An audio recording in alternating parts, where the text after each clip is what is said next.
Okay, Brad, a lot of pressure on you because I'm really boring and I don't remember anything from high school and I don't talk to anyone from high school. So you have to completely lead the conversation. Everyone says that. Everyone says that they don't remember anything about high school. But we'll start slow.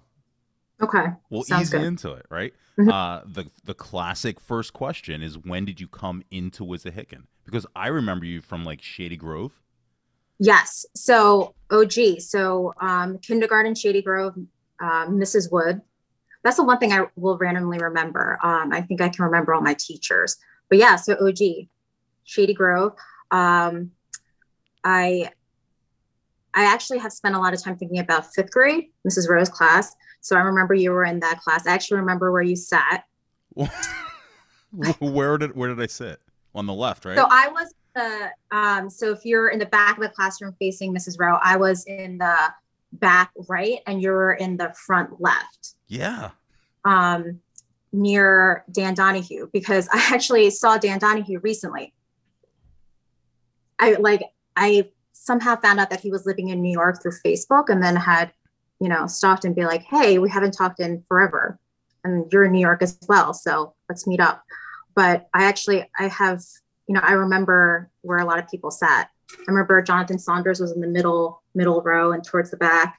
I think Sharice Dean and Ashley Crater right in front of him. Yeah, Yeah, I remember. it's weird. I remember like fifth grade Mrs. Rowe pretty well too. I remember like where I sat was over by the Lucky Bucks. Mm-hmm, mm-hmm, mm-hmm, mm-hmm. We had like a little table over there, right along the edge there, where like Coop and I used to play chess in the mornings. Oh, right. Yes, Aaron Cooper. Yes. Remember like Charles Weed sat in the back. Yes, Charles Weed. I do remember that. Why do Near you Evan near who? near Evan Wallace. I remember that. Yeah. Yeah. So why do you remember that so well? The actual makeup. I don't know. I don't remember. No, that's very interesting. I'm not sure why. I think it was actually, I don't know if you remember, we had a fifth grade yearbook. Yeah, I got it right. And Got it that right here. was actually, I had that more readily available than our high school yearbooks. And I happened to be looking at that.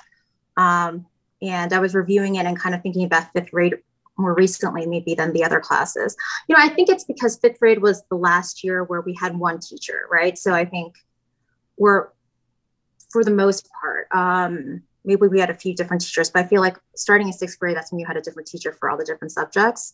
So I have, it's harder to remember kind of the makeup and who was in each class. So that's probably why. Yeah, it's. I guess that kind of goes with what I say often is that after fifth grade, things change so much socially Mhm. because when you're in elementary school, you're kind of forced to be integrated with everyone, right? When Yeah. the birthdays, you have to bring like 28 cupcakes. Valentine's Day, you got to bring like 28 cards Yeah. with a Hmm, little hmm. with a little candy attached to it, and whether you like Yeah. the person or not, and it's Yep. all inclusive, at least in that way. And then once you get to middle school, it's kind of like, hey, you don't do any of that stuff, so you have to actually have real friends to have those situations happen. Right. Right. Right. And then on sixth grade was when, that's when we combined all the schools, right? I think I know it changed, after we graduated, but I think when we entered middle school, Shady Grove, Stony Creek, and Bluebell Elementary, Right. right? Yeah. So And yeah, everything Madison. got so many people. So And Madison was only K through 3. So that's actually okay. when I came into Shady Grove, was not until fourth Okay. grade. So for me, I didn't start. So like even for you, like knowing everyone from Shady Grove, for me, I'd only known Shady Grove people for 2 years. Okay. Okay. Oh, I see. Yes. No, now that you say that, I remember that. Yes. Do you remember like who you were friends with in that era, kind of growing up as a kid? Who'd you hang around? Like, did you hang around with people from your neighborhood? Did you hang out with actual school friends? Were they one and the same? Probably school friends. So I think one of the people I think I've been friends with the longest was Ashley Kreider. So I mean, honestly, everything before fifth grade is very vague. It's very likely I had no friends, and that's why I don't remember anyone. But fifth grade was I was friends with Ashley Kreider, Carrie McCormick, Stacey Lenz. Brad, you're so right. Once I start talking about it, I actually remember. Yeah. So that's who I was close with in 5th grade. No, that's right. Yep. Mm-hmm. See, you're getting points on the board here, just tallying them up. Yep. And then, yeah, and I feel like after 5th grade, I think I still stayed in touch with Ashley, and I was, pretty good friends with her all throughout, even when we graduated. And I've, maybe exchanged a few texts, seen her a couple of times since we graduated. But then I think that was about it. I think Ashley was sort of the one common denominator throughout middle school, elementary school, middle school, high school. Yeah, and then I think in 6th grade, I think it was just whoever I was in, my classes with. I think Christina McDowell, I remember. And I remember that because her birthday's around October, and I remember she always had these, we always had like a Halloween themed birthday party. So I remember that. So I think I was friends with her early middle school. Yeah. Okay. How about you? 6th grade, which pod were you in? C. Mr. Winokur was my Winokur was my home teacher, and then I had Mr. Falatek for history. Okay. Name sounds familiar. Winokur, he had like a bushy beard, right? Winokur, yeah. Mm-hmm. He looked like Bob Ross. Yes. Now that you say that, yes. And then Mrs. Walker for math. Miss Walker. Vaguely familiar. She was, part of me for saying that she had I think like maybe a glass eye, if I'm remembering correctly, was kind of like her deal. A lot of teachers had deals that you remember them by. Oh. No, I don't remember the glass eye. I feel like I remember the glass eye. But I mean, I guess, since I was in B pods, I didn't have her. So that's probably why I didn't have her. So you had like Goldberg and Watson Bay or Del Muto, or is that A? That was a mix of. So Watson Bay, yes. So she was in B pub. I don't think she ended up teaching me any classes, but I did drama.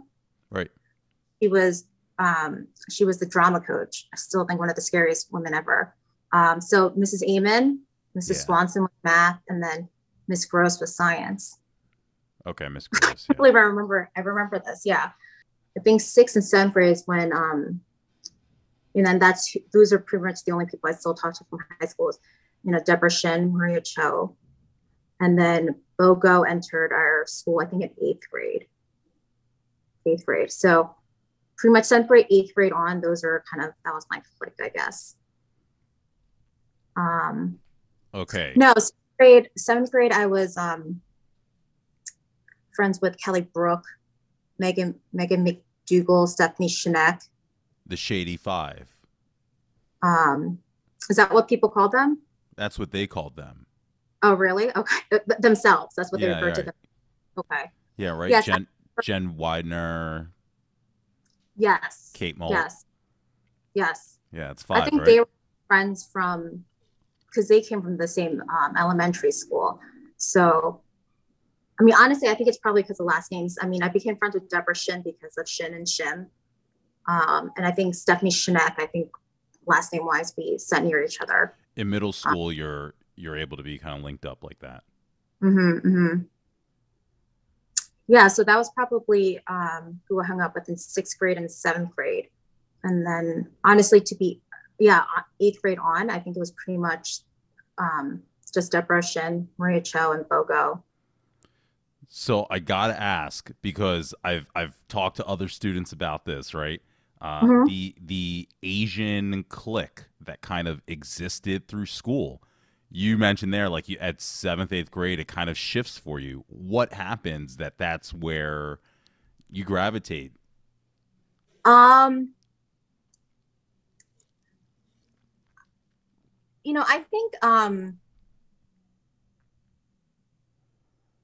think we all probably felt the same sort of awkwardness in high school. And I think, I'm sure, similar upbringing and our, being able to really relate about, our overly strict Korean parents who couldn't speak English, I think probably, contribute a lot to that. I also knew Bogo from church. So I think we connected over that. You know, I think that's probably still the case, that, you know, my closest friends have always been Asian, and that has been the case since, you know, post high school, though I haven't dated any Asian guys, for whatever reason. But yeah, I think it's just easier. You already feel like you know, you don't have to explain certain things that other people might think is weird or odd. And, you know, maybe, you know, less embarrassed if, you know, you have friends come over and, you know, the house smells like Korean food, or, you know, your parents can't speak English and things like that. So, you know, and we're all, you know, dorky and nerdy and all wanted to, you know, the only thing we cared about was like doing well in school and going to a good college and things like that. So, yeah. And I guess, you know, I think, you know, as I was preparing for this, I was talking to my boyfriend, and, you know, I still think that even though we had like cliques in high school, I think I was still friends with, you know, lots of different people, at least friendly with, you know, having done different things and, you know, activities and such. How about you? Were you friends with the same kind of group throughout? Well, so I'm biracial, right? So Right. but I never really had like really close black friends in the same way that like all my friends whom I hung out with outside of school were white. You know, pretty much I think 100%. And it's still almost like that today. It's predominantly white. You know, my friends from college and work and things like that. So that's why I'm always curious, because when I think back and I look at the racial makeup, I always see the different groups, right? The black kids hanging over here, the white kids over here, and I've mentioned a few times you know, when you have the large group of Asians, mostly Korean, you know, walking through the hall by themselves or at the lunch table, and yeah, and I know you haven't dated Asian men. So I was curious if that was, I didn't really know like so much of your friend group, but I was curious if that was the same or different for you in high school, at least as you were getting those friends. And then when you mentioned that Deborah and Bo, and I thought that was interesting.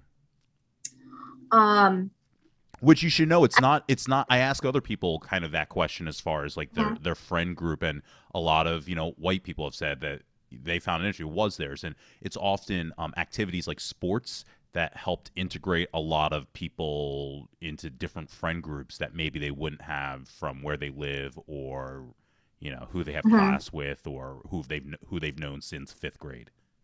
Right. You know, I think one thing is that, and I feel as though I was, you know, acutely aware of this when I was, you know, in elementary school and middle school, was that, you know, I think my closest friends were all, you know, Asian, but I definitely felt as though I was most, you know, whitewashed of them. So I kind of felt, you know, out of place, you know, so sorry, my cat is being really annoying. I fed them right before, hoping that they wouldn't be annoying, but, so, you know, I think that's, can you give me an example?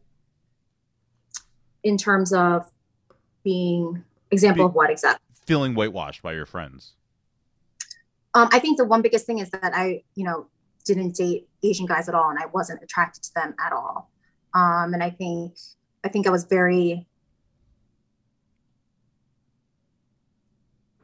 unique in that way, because I think, you know,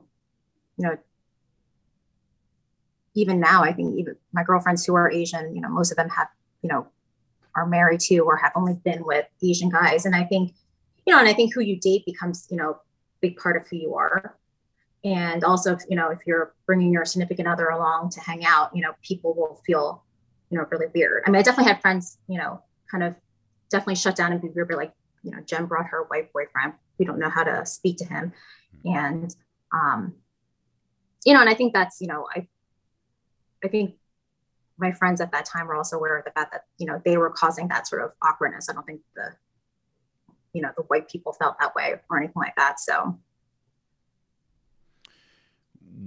did you, I don't know, when you dated when you were in school, were you, how aware of that specifically were you then? I mean, you were dating white, black guys, not Asian.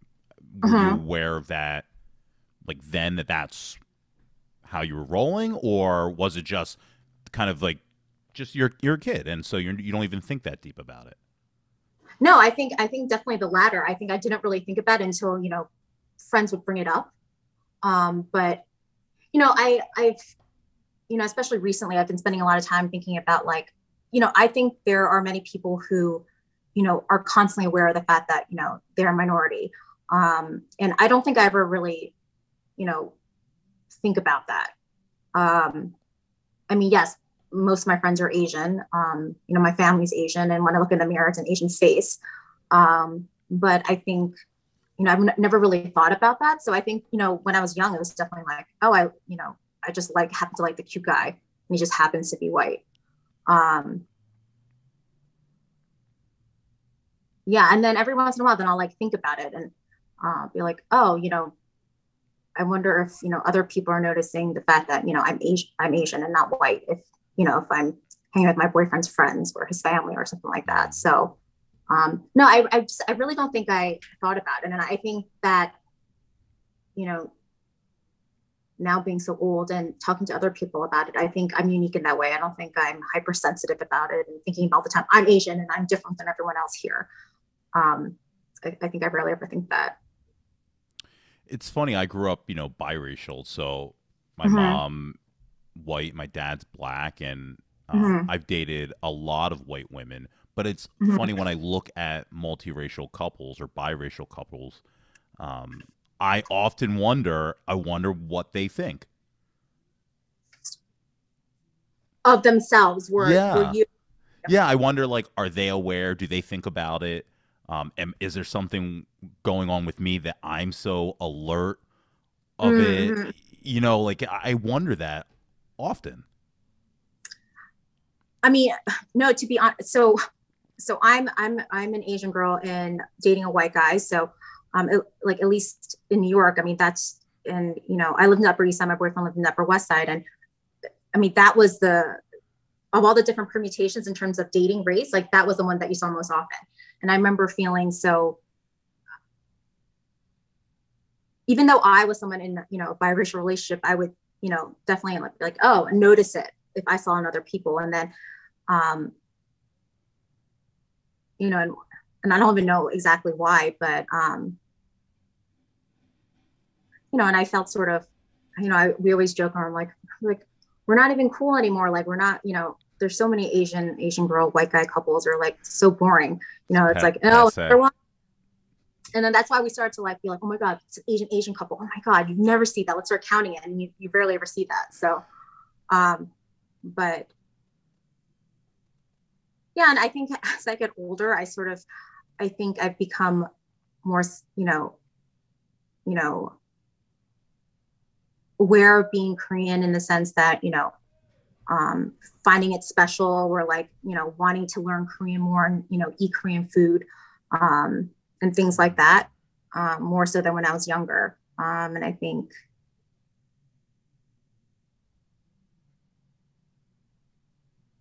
yeah, and I think, that has made me feel also like a little bit guilty maybe of, oh, I spent my, childhood feeling like, whether subconscious or, being too white or something like that. But Rachel Kim talked a little bit about, her feeling of not wanting or not doing kind of what her parents' expectations were, not hanging with who, that she was kind of supposed to hang with, an Asian crowd. And she hung out with different people, more of a looser crowd, we'll say. And that was a struggle with her and her parents for a lot of years. Yeah. So I don't know how similar, for you. You mentioned that you maybe avoided some of those things for a long time in your youth. I think no. So that's no, and I think what Rachel had described, I think that's probably common for a lot of people.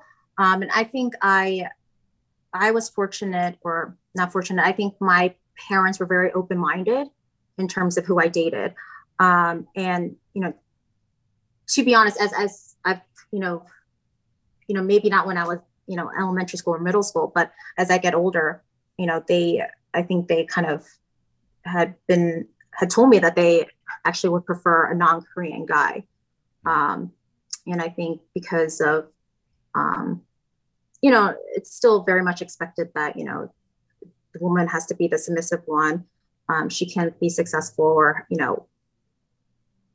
she kind of, her job has to be to support her husband. And I think my parents were very much, they didn't want that for us, for me and my sisters, the two of us. So I think they were, kind of discouraged the idea of, being with at least a Korean guy, because a lot of them kind of still were raised by very traditional Korean parents who kind of like, you're the prince, so make sure you're not supposed to clean. She has to be highly educated, but she can't have a high paying job and things like that.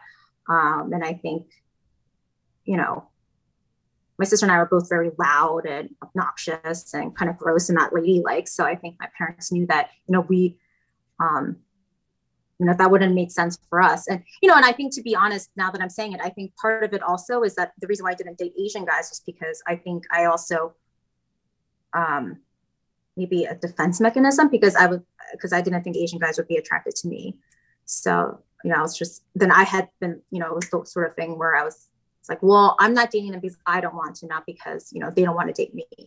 So, and that's probably still the case, now, now I'm just used to not dating Korean guys. It'll be just odd to date one. And I don't even know, it'd be the thing where like, I don't know what to talk to them about. But yeah, I'm sure it has a lot to do with that as well. Feeling like Asian guys wouldn't be attracted to me. When did you start dating? I didn't date at all in high school, middle school. And I always felt like in middle school, people were dating, people were partying, people were having like these intergender social activities that I never took part in. And I definitely felt like I was way behind the curve as far as that. I feel like 7th grade is like people were dating already. And I was like, I don't, I hang out with a couple guys and we ride our bikes. No, that's good. Girls they're horrible. They still are. They're just a distraction. I guess, when do you say you really dated? I think 6th grade was the first time like I said, I had a boyfriend. And actually, it was actually Matt Choi. So the only Asian guy I've ever dated was my very first one. So Matt, and then, yeah, but we're in 6th grade. So it's sort of like, will you be my boyfriend? Then you ignore each other. Right. And then you make a big public like breakup or something like that to be cool or something like that. But, all your girls get your back. So yeah, I guess 6th grade though. I don't think that really counts as, a boyfriend. But I also don't think like I actually went on a date until I'm sure like college. Really? Where like a guy would like, pick you up or take you out. Yeah, I don't think so. I don't think so. That was why I never dated, because I didn't know how to do that, where to take someone. I was poor. I was like, I worked at Wawa. I had like $120 or, maybe not even that much for like 2 weeks. So you had to make that last, and you're supposed to be saving. And I was like, I don't know where I take somebody for a dinner. How much did dinners cost? I think, so I do think that, what's the PG rated way of saying this? I think so having had graduated high school and, college and law school and, life and, where we are now. And when I share about, my high school experience, I think, and feel free to say, no, that's not how I, remember high school was that. I think we were very sexually mature. I feel like when I tell people what seemed like was extremely common, even early on, like 9th grade, 10th grade, I think people are like, what, really? But I really don't think that was happening in my high school. And I think, I add that because I think with the dating, I think that was much more, I remember high school as in, there were people always had a boyfriend. They were switching boyfriends all the time and getting back together with this one and, dating this one, but hooking up with this one and dating two at the same time. And I think I sort of feel like that was, unique to us when I talked to other people, and I didn't think so at that time. Same. And that was, but you know, I think it was unique for a certain group of people who had access to that world. I didn't. And I've talked to a handful of people that didn't, or they did it in a very different way on different degrees, as far as, you know, for instance, you know, people have been very sexually active. Some people not at all, didn't date until after high school, not even like a you know, a school boyfriend or anything like that. Some people partied and had, you know, so many drug experiences that after high school they were kind of like, I've done it and I'm good. I've experienced it and I'm over it, while people are starting their experience in college. Others just sat around and drank beer in their basement with their friends, you know. I did none of that, right? I drank soda. So there's, you know, I think on all of those scales of what they were doing, but I do think that, yeah, a lot of people say like, wow, that scale, the high end of the scale is, I think, higher than what others might have experienced when you tell them outside of Wissahickon. Yeah. And that could have just been our area, right? Like our suburban area where we grew up. Where were you, in Bluebell? So Ambler, then Lower Gwynedd. Okay. Yeah, in Lower Gwynedd when I graduated high school. Yes. Okay. Yeah, so you know that whole area, Lower Gwynedd, Ambler, Springhouse, Whitpain, we know all the boroughs and townships, but like, you know, that area, there's money there, there's access to things there. People kind of leave you alone for the most part for whatever you're doing there. You know, it wasn't a very like hop on you type of thing, but it's funny because, right, like you said, how you remember it. Also, it's not like it was silent. Everyone kind of knew things were happening. Yeah. No, 100%. Yeah.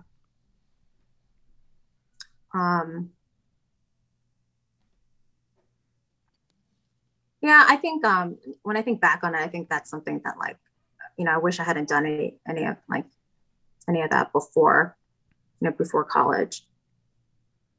You know, dating included. So yeah, I don't know. But, and I think, no, I remember, I mean, I didn't frequently date in high school. I think maybe a couple of people. And then, you know, that was probably it. I think like, I don't think I had that many, like, even up to now, serious boyfriends. I think I've, you know, gone on many, many dates and things like that, but, you know, not too many relationships. Yeah. How about you? I feel like I don't really know anything about your love life. Didn't date at all in high school. Didn't start dating until college. And even then was like a very, I had this chat with someone else that, like, I felt like because I didn't date that whole time, like, and the beginning of my 20s were very much like what you might consider in high school, I think, where you hang out almost in groups. You like people, there's hookups, and nothing ever serious ever happens. You kind of know people, you're meeting people that are friends of people, and you're kind of just one big group of friends and dating, and that's the circle that you hang out with until you get interest of your own as you get older, and then you meet people from different worlds that no one else is in, and it takes until that to really start having, like, I think for me, like, real dating, and that didn't start happening until I was like in my mid-20s. Yeah. No, I think that's you know how they always say in college, like, you should never date when you're a freshman, because, you know, you just end up hanging out with that one person. You don't like build a friend group, or you don't experience college. And I definitely think that's the case, you know, at any point. I think if you become too, you know, you just identify yourself as, you know, one half of this couple, you spend all your time with that person. So, but yeah, I mean, I really, I think relationships are the thing I regret the most. I feel like they were such a waste of time and waste of energy and things like that. And I wish, you know, that's something that, you know, I knew You know, even if anyone had told me that, I wouldn't have listened. But like your date, like you like the guy that you're crying over, he's such a loser, and you're gonna like, thank God I just didn't spend any more time with him, or you know, embarrassed to tell people that you like were into someone like that before. So, yeah. Well, what were you spending your time doing in school? Were you doing activities, sports? What were you doing like once it's 2:45? Yeah, I think no, just activities. You know, I wasn't in the high school band or anything like that, but I took, you know, piano and flute outside of school. I did in middle school cheerleading, did lacrosse for a little bit, field hockey, and then, you know, all the different clubs, a lot of them, and then did the Roman Haas thing. I forget when that started, but you know, What's the Roman Haas thing? It was I did it for a while, and I can't remember when it started. It was like every Wednesday night you would go to Roman Haas, and they would, I think it's actually something really great. It would just be, you know, they would give you, I mean, it was volunteers from that worked at, you know, employees of Roman Haas that would, you know, kind of walk you through some sort of real life lab, and it would be an assignment and things like that. And it was like every Wednesday night for a while, and I did that, and I loved that. And I took classes outside of school as well. What do you mean you took classes outside of school? You know, I took additional like classes that, you know, at Monco, where I took Korean classes every Saturday for forever. Just, you know, additional enrichment classes, because remember, I was like a nerd, and the only thing I cared about was like, you know, doing well in school, being successful, going to a good college, getting a good job. And that's kind of, you know, everything I did was kind of, you know, for that ultimate goal and things like that. So, but I mean, I think, you know, I spent a lot of time hanging out with friends too. Wasn't there a time when like every Friday there was a dance at school? Right. I think at least in middle school, every Friday there was dance at school. And I'm sure it was because, so we weren't out like doing drugs or something like that. I don't think every Friday, because I remember there used to be teen night every Friday at the YMCA. Teen night. Okay. Yeah. And then I do remember there were dances, maybe, I don't know, I would say maybe like 3 or 4 a year if I were, you know, if I were to guess, like one a quarter or something. I can't imagine every Friday, but because I do remember we used to go to teen like night. Important to me. I was like, oh my God, they're all the time. But you know, Fridays were like school dance night. Yeah, if you add them to like, you know, the you know, 2 or 3 years that you're there, that's could be like 12 dances that we went to. Yeah. I hated those. The school dance. Yeah, because I didn't like dancing. I didn't know what to do. I just hung out with my friends against the wall. Yep. But I went. Yeah. I went. I mean, it was I mean, I'm sure it was definitely, I mean, I can't remember exactly, but like, you know, sure, the guy standing on one side, the girl standing on one side, and then, you know, it takes you like 2/3 of the dance to like, you know, for the guy to like approach the girl, and you do like, you know, one dance where you're like this, right? But I remember going to those, and I remember having a lot of fun, you know, at the dances. I mean, it was probably also because, you know, Mr. Landis was always DJing them, and he's, you know, still top 10, you know, one of my top 10 crushes of all time.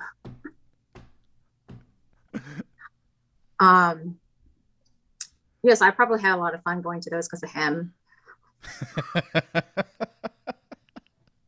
You're not the first to admire him on the podcast. Yeah, no, he's you know, and this was years after. This was recently, as in it was after college, after law school. I was actually touring a girl who is the daughter of one of my parents' friends, but she was at Wissahickon, and she was mentioning Mr. Landis, and she, you know, happened to have pictures of him and showed them to me. I was like, oh my God, he looks exactly the same. And, you know, still looks amazing. And I was just like, wow. You know, and I had like these fantasies where I would go back to school and be like, Mr. Landis, you're my 7th grade, you know, science teacher, you know, look at me, I'm all grown up now, like, let's see it now. No, I definitely did. I actually like I saw him. I don't know if you ever had him, but like when I had him in 7th grade, he was he was married, and his wife at that time was also a substitute teacher. So I had her a couple of times. And this is really, I'm embarrassed to admit this, that this is, so we're talking about dating, and this is like, I'm telling you about Mr. Landis. But actually, I remember Mr. Landis's father was, running some sort of like community service event that I was volunteering at. And this is when I was in high school. So I was still at Wissahickon, but this was years after I had him. And when I found out he was Mr. Landis's father, I was like, I had your son in 7th grade, and he was an amazing teacher. I learned so much from him. And somehow he mentioned that, he's like, oh, well, Scott got a divorce since you've last had him. And I, of course I was like, I think I'm still too young, but I mean, this is where I'm going to build and build. And then I remember, I think it was after college, I had come back, I was like visiting my parents, and I ran into him as in I like kind of like stood up in the corner, not that he would remembered me, but I don't know, some restaurant, I mean, it was like Chipotle or something like that. And he was with his new wife and a kid. And I was like, oh well, but, but yes, no, I totally remember him. Yes. So anyway, that's probably why I went to those dances. So you were a nerd in school. I think so, but no, I don't think I mean, not a nerd, but I think I was very much someone who like was there for school, and I loved high school. I mean, middle school too. And I think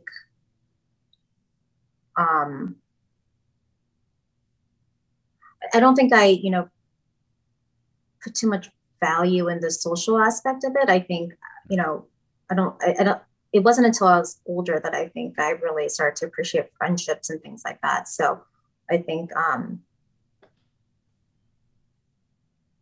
maybe nerd's not the right word, maybe, more narrowly focused, maybe than other people. And yeah, I think I really enjoyed it. I was one of those people, I developed close relationships with my teachers.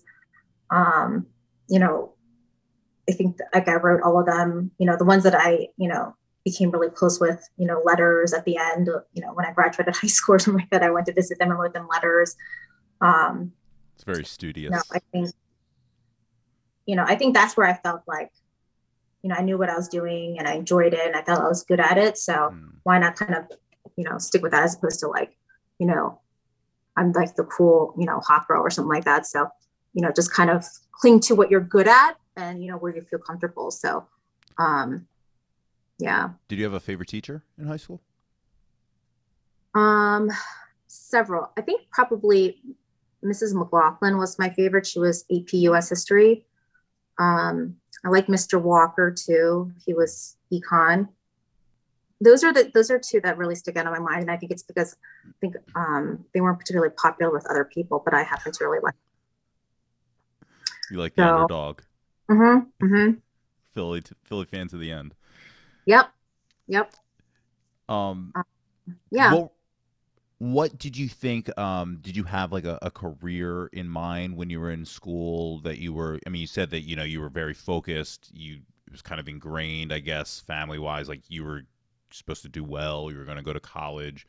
What did you think that you wanted to do as an adult, or had you already made that decision? Did your parents guide you in a certain way? No, I think I knew what I didn't want to do. I knew I definitely didn't want to become a doctor or anything like that.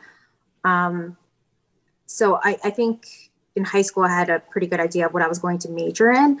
And I think, so that being like, the general sort of area of political science and economics and things like that, and, government relations, things like that, that I was going to focus on, which is what I did in college. And it wasn't until, I guess like halfway through college or maybe the end of college where I was like, okay, I guess I'll become a lawyer because I don't know what else to do. And at least that's like a, defined path. So like, I know I had to apply for a job as a lawyer as opposed to, I have this, degree in, economics. What am I going to do with it? I could work at a think tank. I could, work for the government. I could go into teaching. I could do something completely different. So, no, I mean, I think I picked law just because I didn't know what else to do. And I felt like there was flexibility there. What did you like about political science, econ, that drove you in that direction as being so young? I thought that it was just, and when I was in college too, I really tried to take as many classes as I possibly could. And I thought it was very, the discipline, or even at least the courses that you're in, you would be, required to take as part of a major in college, was a little bit of everything. So you're kind of getting a broad sort of exposure to different types of things. So I think I didn't want anything that was narrowly focused in case I changed my mind. I definitely wanted to have, wide spectrum of jobs that would be available to me. So, and I thought it's like, if I do something completely different, at least, I think, so I was an econ, political science, international relations major in college. And I said, that can apply to anything. That can be, I can apply with that to any kind of job. I can kind of sort of, narrow that focus in grad school or later, figure out what I like, where the economy is going, where the jobs are. So I think it was just because, giving myself, the most number of options, I think, in terms of job. And I still think that's the case. Like, I think, as a lawyer, I work in house, and I think that has, I've liked sort of the general sort of, job duty. So if I want to do something more narrowly focused, I can do that. I can work in different types of companies, different types of industries, just to make sure in case I change my mind or I feel like I'm unhappy, there's, there are alternatives there where, I definitely went to college with a lot of people who went the med school route and realized after they became an attending that they hated it. So, and then I think then you're like limited to at least the sciences because that's what you studied and things like that. So, what kind of law do you specialize in? So, I just sort of fell into it after law school. I do investment management work. So I've always worked in house. So, right now I'm, in-house counsel at the investment management arm of an insurance company. So, supporting their portfolio managers and negotiating deals. And that's where I've been. So doing investment management work. So before this, I was at a hedge fund, in-house counsel at a hedge fund. And before that, in-house counsel at a private investment consulting firm. So that's basically, and that's not even like I went to law school, I was like, I'm going to do this. It's sort of just the job was there and I like it. And by being in-house, it's sort of, you get the broad exposure. Mm-hmm. I don't have to be, I'm not a litigator, and I'm not, just focused on like family law or trust, I do a little bit of everything. So every day is, interesting. And I feel as though I've worked in all these different sort of, financial consulting, at a hedge fund, here at a, global insurance company, so I feel as though, if I wanted to switch, and that's do something completely different, but I mean, I think those options are available. So. I've talked to a few first generation Americans for the podcast, as far as, it's pretty common, like the difficulty of the college process when you don't have someone in your family to help guide you through, applications and things like that. Did you experience anything like that? Did you, even from not even just from an immigrant, but like, for myself, like my parents were not college, masterminds. And a lot of people just like, no one in their family had ever gone to college. Like the process was really hard. But then when you add in the fact that, maybe family doesn't speak English very well, how did you find the process, and what was your process for selecting a college? No, that's a good question. And I can't, I think it was just, I sort of had to figure it out on my own and, have the initiative to sort of do the research and figure out what I needed to do and how to figure the process out. And I think, my parents didn't go to college here in the States, but they went to you know, very competitive colleges in Korea. So I think they were at least made sure they were aware of the college sort of process in the States. So I think it was a combination of that. They sort of guided me, but they weren't too involved. So I think I just probably figured out on my own. But you know, so my sister's 5.5 years younger than me. So I, you know, definitely for her, I was the one who kind of did everything for her. I actually, you know, received the applications and, you know, post the deadlines and things like that. Because my sister was much like, you know, lazier and, you know, kind of removed from the process. Does that make you like a part doctor? Hmm? Does that make you like part doctor? You're practically a no, doctor? I take credit for her success. Yeah, I feel like I did it, you know, so I helped her. So, no, 100%. So, I mean, she always knew what she was into. She always was interested in the sciences, and my sister was such a little weirdo. So, you know, I think she knew. I don't think she knew she wanted to become a doctor, but you know, she was always the sciences and things like that. But, you know, I think, you know, my sister's unique. So I helped her with like the college admissions process, but I think she had a lot of, you know, initiative, and she was just very confident in herself. So she was always able to find like these, you know, these experiences that I think that a lot of other kids, I think we just kind of expect, you know, our parents would find it for us, where, you know, and I think now that, you know, parents are much more involved. They, you know, they plan out everything. Like, you know, when you're 12, these are your 5 activities. And when you're 14, these are your other activities. And this is what you're going to do. And these are the languages you're going to take and things like that. And I don't think that was very much the case, you know, when we were growing up. But, you know, very much so now. But I think you know, even if my parents kind of guided me, I think my sister was very different. She just kind of found these experiences on her own. Like she did like a summer living on a boat because she wants to do like marine biology. And I don't know, she did that when she was like in 8th grade or something like that. And I don't know how she found that and applied for it, but that's what she did. And where did you apply for college? I mean, and I had no process. It was just like the top schools I applied to. So, and I know, like, I remember like people were like, oh, I definitely want to go to a small school and things like that. So, and I don't think that was ever the case for me. I thought, you know, bigger is always better. And I think, you know, and I guess I still believe that too. I think if you go to a larger school, you just have, you know, more opportunities to take different types of classes and meet different types of people. So yeah, I think it was just the schools that I had heard of that I knew were, you know, good colleges that were, you know, on the larger side. And I guess like, you know, there was a preference for like, you know, not in the middle of nowhere, but I guess the larger universities are going to be in a city or nearby a city and stuff like that. So,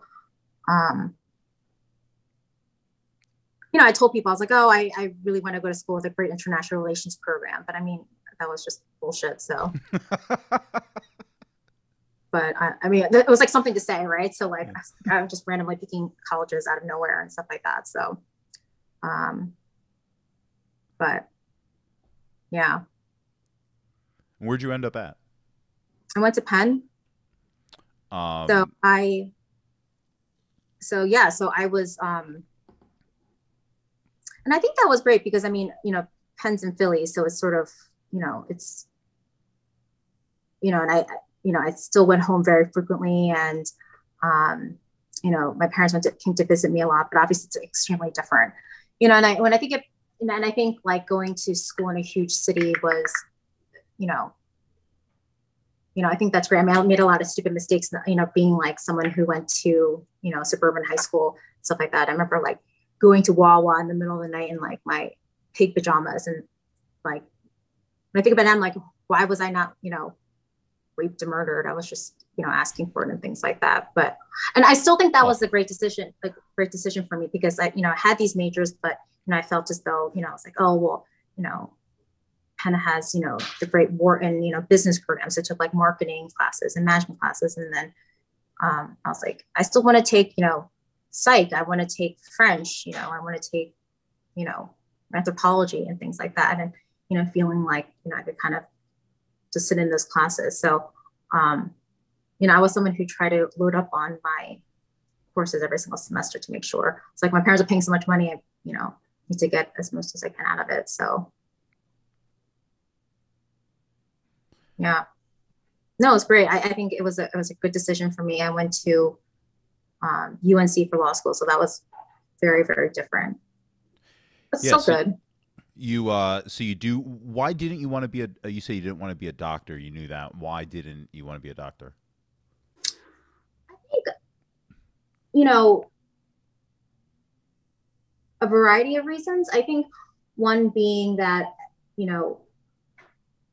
though I know people can do, can go the pre-med route, just go into the sciences, I just felt as though that seemed really, limiting. And I guess I still knew people who were a little bit older who, changed their minds and, had to stick with the sciences. Or, I think I was even then even when I was young, I was definitely aware of the fact that it was very difficult to get into medical school. Mm-hmm. And that was a very long road, and that you are very poor for a very long period of time. And so even now when I meet like younger kids, like, oh, I'm going to become a doctor, I'm like, don't, there's no point. Because, it's a very long process. So, and I think, I'm not someone who's patient. I was like, I don't want to wait like, 10, 15 years to be making money. And I just thought it was too competitive. So I wanted to do something that, I could sort of just figure it out. It wasn't that big of a deal. And, my sister's a surgeon, and she's unique, and then she really, really loves her job. But, I always think, I'm like, I definitely show up to work hungover, Right. You can't, or I guess you could, but like, I can't have a job that like matters that much. So I was like, if I do investment management work, like legal, like, that's what I do. I'm in-house counsel and I do investment management. I was like, that's just, if I F up, it's just money. It's not like anyone's life. Yeah. It was just, it seemed, and I just didn't care enough about anything to do something that serious. I think. I don't know. How about you? You've had such an interesting sort of post-college experience, and I know you worked with the WWE, and I don't know how, like, did you know, in college that's what you wanted to do? What was your major? Film and media arts. Okay. I didn't know that. I think I knew that. Yeah, I was like, I didn't know when I started college, I didn't know what I was going to be doing in college. Mm-hmm. I was very low on my self-esteem as far as what I was capable of. I didn't have I had no planning for college. I would kind of like I went to Monco for my first 2 years, 2.5, got my associates. I didn't have a direction, and Monco really did help me figure out what kind of stuff I like to do in a college setting. That's where I did the radio station at Monco. I was hands-on with a video camera, and I had to do projects, and you're trying to do different type of projects. I led the campus TV show as the executive producer for the campus TV show. So I'm learning how to organize and lead other people. I sucked at it then, but like I was learning, I was getting experience in that, so that by the time I got to Temple, I find out that, as a junior, no one at Temple has actually even touched equipment yet. They're all just taking their core classes, their math, their history. Mm-hmm. Meanwhile, I've had 2 years experience of doing all these things hands-on. Learning how to use it is nothing I'm wasting any time doing, whereas everyone else is kind of spending their first few months kind of getting used to that. So I didn't know every step along the way, and every, the WWE thing was like an accident. I wasn't like very prepared for something like that. I was fresh out of college. I might have been happy at that point if I had stayed working at my corporate Wawa job, and that I was traveling, and I was making a salary for the first time in my life, and I was like, I was 25, and I was like, I can't believe this is happening, or 24, can't believe this is happening, and I might have been, if that had stayed, I might have been happy doing that for the next, 10 years of my life. I don't know. Mm-hmm. But it wasn't until then, like, you get a little taste of something, you go, oh, I like that. Your world expands and you meet someone, you go, what do they do? Oh, I like Yeah. that. The idea of like being a director was so, I don't know, obscure to me. I didn't Mm-hmm. I didn't know the path in. I didn't Mm-hmm. know how to do it. I just talked to Hank Jones, who is a writer in Hollywood, and he Wow. at the exact same time that I was like trying to do it and gave up, he was trying and still trying, and he stayed and he didn't quit.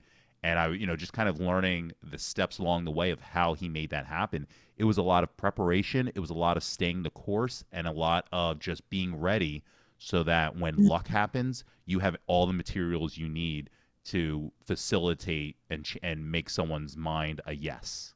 Mm-hmm. Mm-hmm. Mm-hmm. And those were things that and I think I still struggle with that.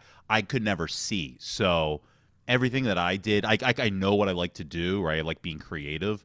But Mm-hmm. unless I create it for myself, I have a hard time seeing it and saying, I think I could do this, or I think I could do that, or I want to be this or that. It's hard for me to just Mm-hmm.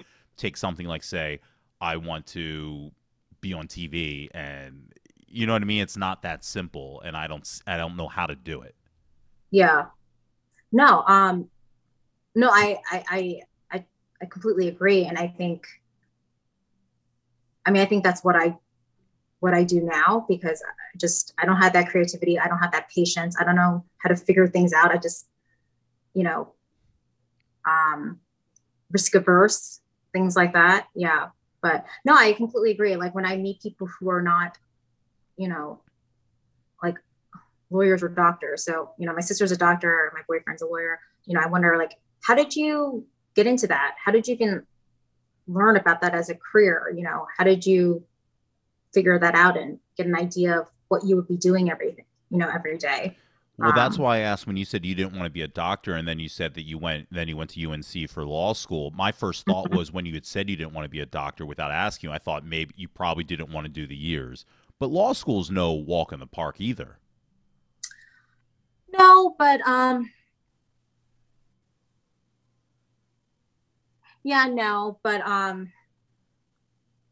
so I mean, to be honest, I think for me, because lack of creativity, wanting some sort of, assurances about at least, having some sort of degree that, even if I couldn't get a job immediately, I'd be like, okay, well, I have this degree, I could do, this will tell an employer that I can at least do certain things. So it was sort of just, medicine had been, eliminated early on. So it was sort of law school where I figured that, something would hopefully just find me. And I figured this was, again, I felt like it was the least risky thing I could do. After college, I was like, I knew I had to go to, more years of schooling because I didn't feel like I was ready. I wasn't sure what I wanted to do. I feel as though I needed to be more specialized. Um, I still didn't know anything. So, and I think, I mean, yeah, like I wish I had a better answer, but it was sort of, No, you that's know, it. Good. I think a I lot of just didn't know what people. else to do. So I guess I'll go to law school. So, and that seemed to be like much easier than, at least, medicine, and then getting like, a master's in, I don't know what I would get one in. At least the law school, you go to law school and people expect that, you know, you're going to be a lawyer as opposed to, you go to grad school and get a, master's in, I don't know, political science. Like, what do you do with that? Mhm. So it's just because I just, I was too scared to kind of take, a risk in trying to figure something out. Um, I just thought it would be the easiest sort of path, and just, praying across my fingers. I was like, hopefully I won't hate it. Mm. And, hopefully I don't hate it. Um, and I think, I don't have high expectations for a job. I think, um,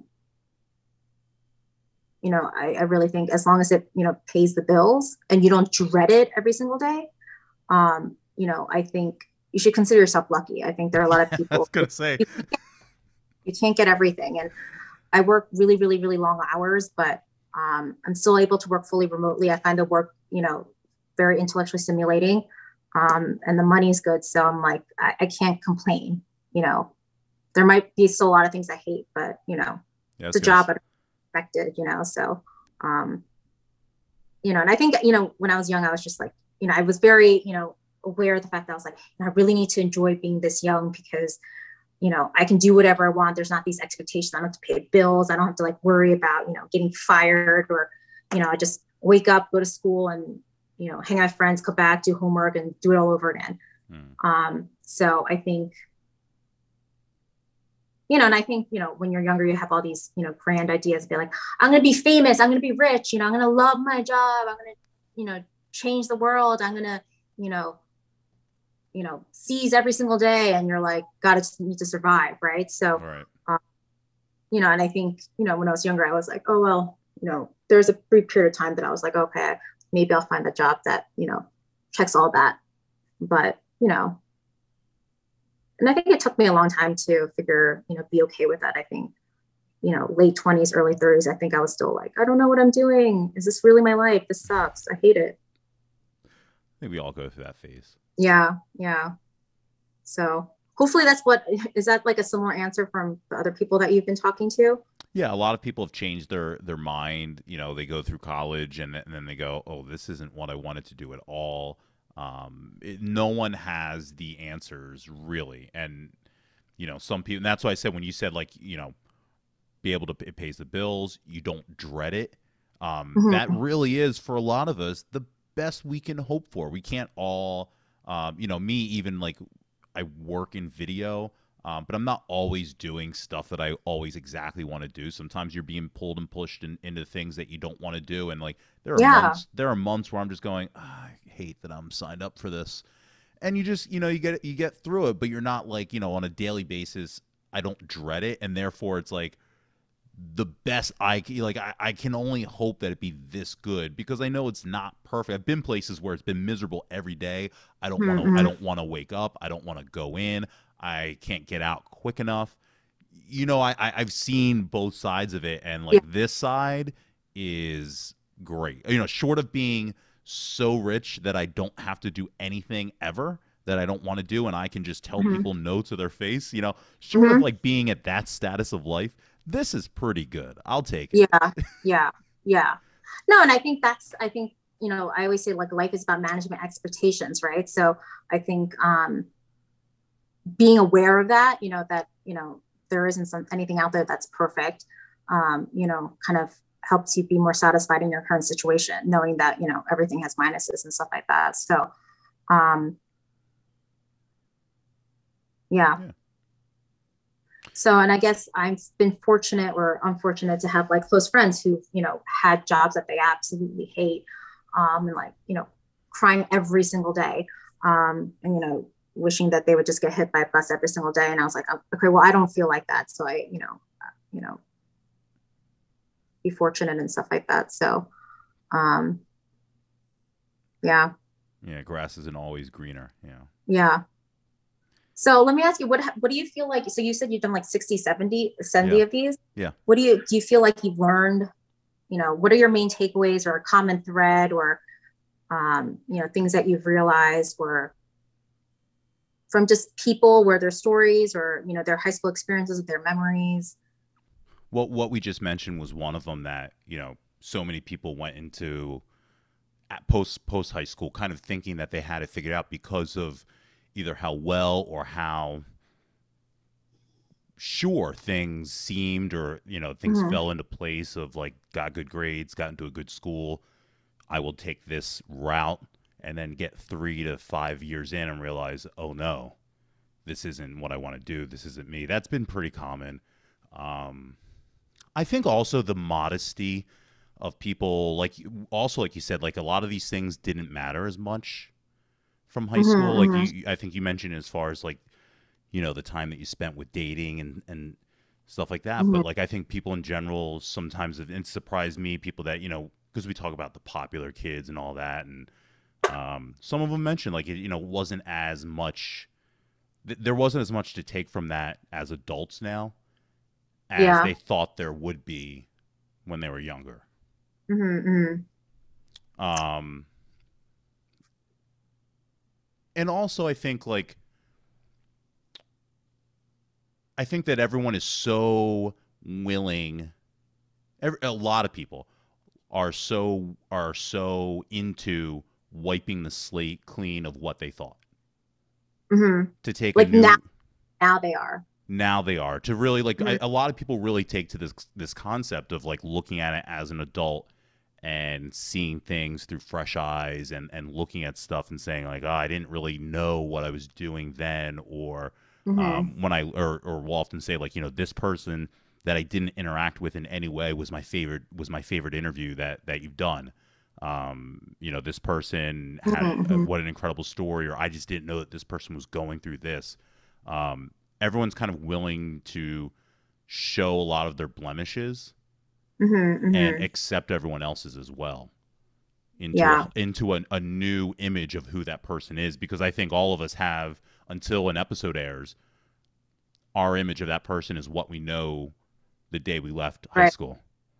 And if you were to see that person at Walmart, you say, oh, and you would like tap your boyfriend and say, oh, that's so and so from high school back then. They were Mm-hmm. this and that. And Yeah. then when I talk to them and they expose things about themselves, and then someone else listens and they go, oh, I didn't know that about them. I never thought that. Mm-hmm. Even people that were friends are saying like, I didn't know this about my own friend. Mm-hmm. So Mm-hmm. that's something that I think I'm learning a lot. That we all say like everyone's not as perfect, and we didn't have social media back then. But I think even just through the hallways, you heard about people's lives, and you just thought, wow, that person's so cool. That person is up here on this pedestal. That girl Mm-hmm. is that's the pretty hot girl. That's the athletic heartthrob guy. That this guy did this, and this girl's gonna do this, and this person's parents are filthy rich, and they go on all these vacations, and then Mm-hmm. you talk to them, and it's like, I have these problems, and I have these problems, and these issues, and when I was older, this happened, and it's like, wow, these things are so universal. No matter who you are and what your status Yeah. is, a lot of these things that happen, you can't avoid them. Do you feel like most of the people that you've talked to, the general feel has been, high school was a good experience? Very 50-50. I think for Okay. most, I think maybe like 60-40 of, it wasn't all great, but it wasn't all Mm-hmm. bad. There's some where like I hated it, wasn't any good. Some are like it meant nothing to me. Mm-hmm. My life didn't start until after. And then there's probably like there's probably like 60 that's like, I loved school. School was great. I loved my friends. It Mm-hmm. was a great time. I look back with fond memories. Mm-hmm. But there's a Uh, 40% that is like it's negative or indifferent. because so the one thing, and I remember when we had we talked on the phone last week when you asked me to do this, and you mentioned I I don't really go on social media that much, and so I'll go on like once, it's infrequently, maybe once, and even now when I go on, it's like to follow like animal rescue groups or something like that. But so I go I go on very infrequently. So I want to acknowledge the fact that what I see is might not is probably not accurate at all because of my infrequency of going on to and exposure to social media. But it definitely seems like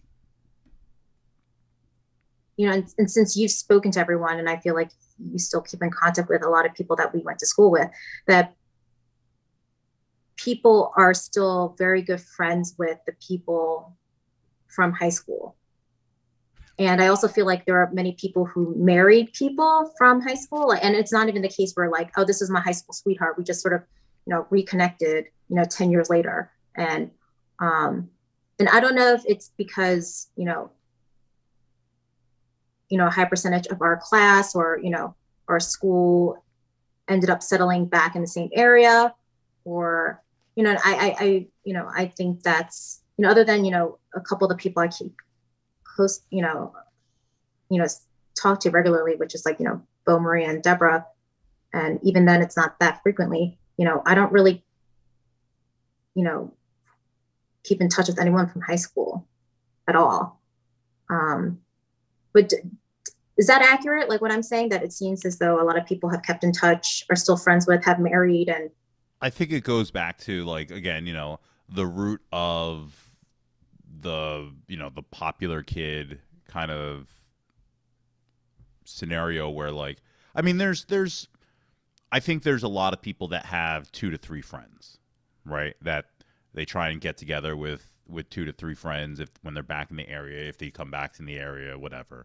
But I think that's like what you talk about with Bo and Deborah and things like that. And then there's I think a larger group of what you're seeing, like when you see probably like the Facebook picture and there's like 9 people in the picture, or it's or someone gets married and there's like 15 people like there. And I think that's more of like, I think when there's such a large number of people, the connections run in so many different ways that it makes it hard to sever the ties with all those people.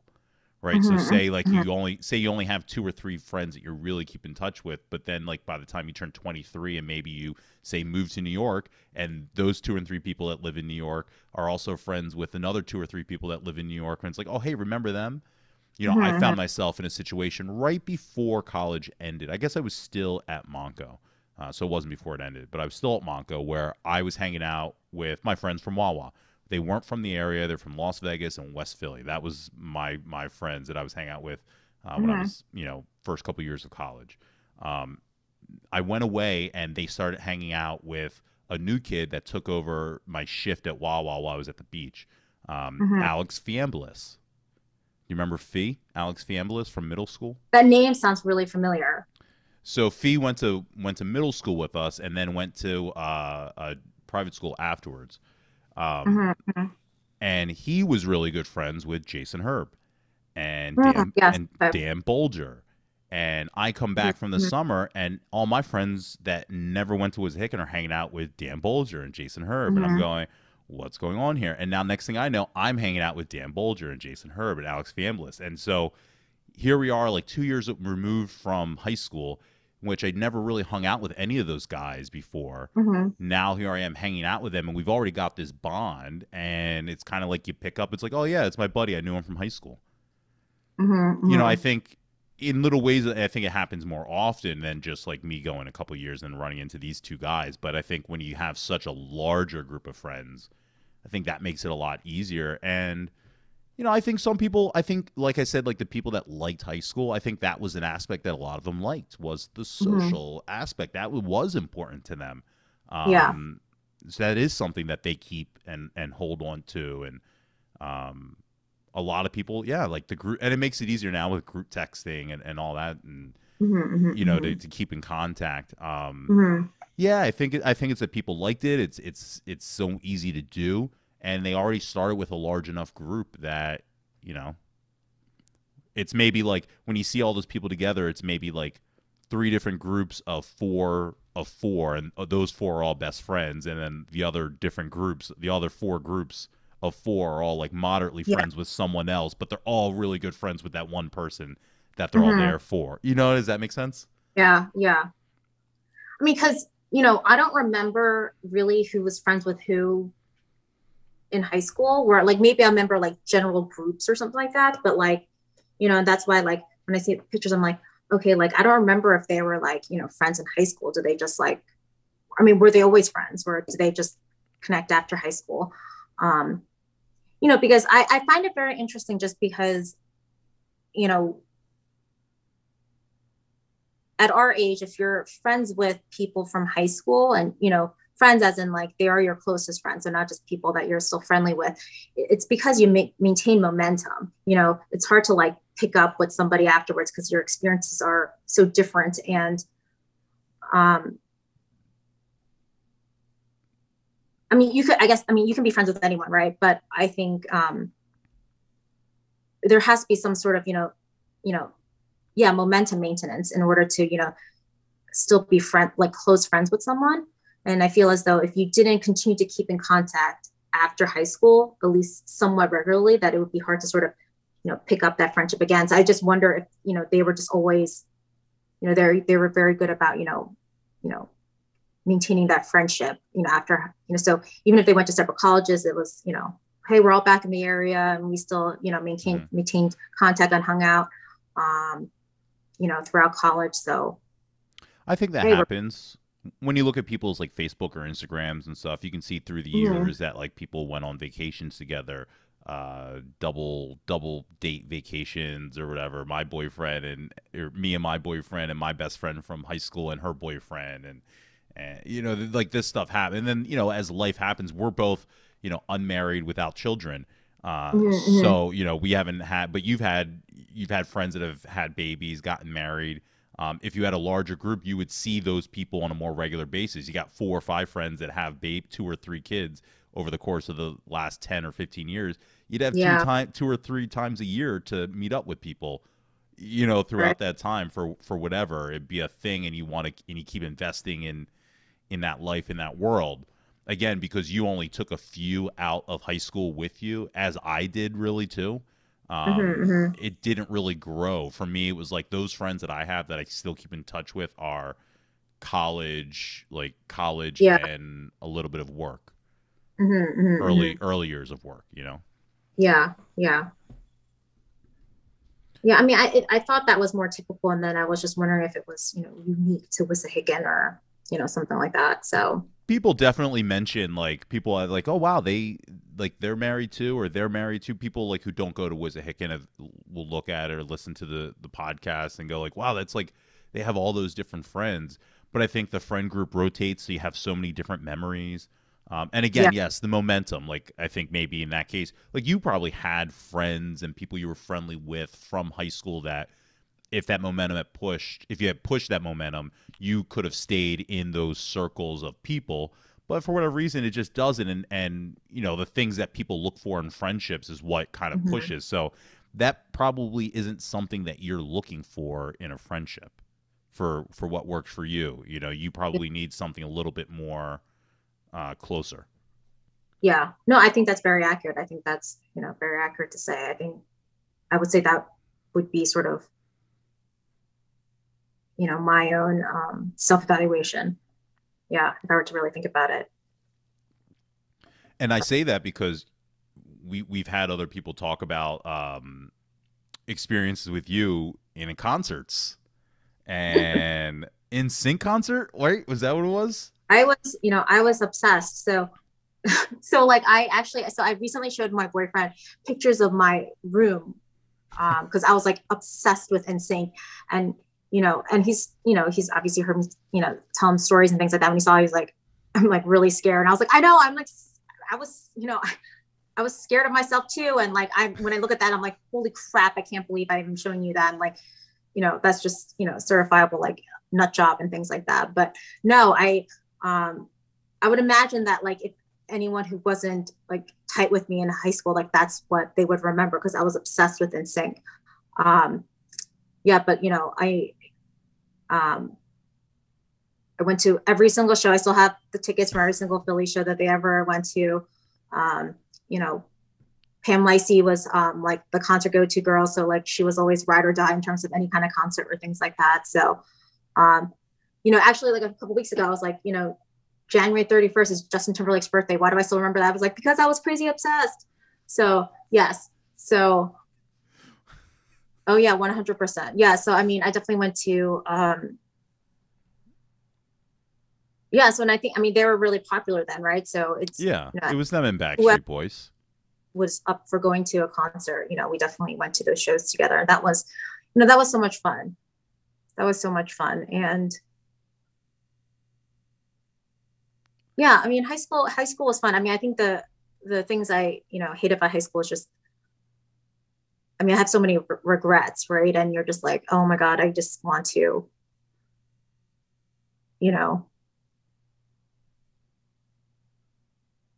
wish I didn't feel that way or do that or wear that or say that or anything and things like that. So do you think it would have, you say you have regrets. Do you think it would have changed anything about you?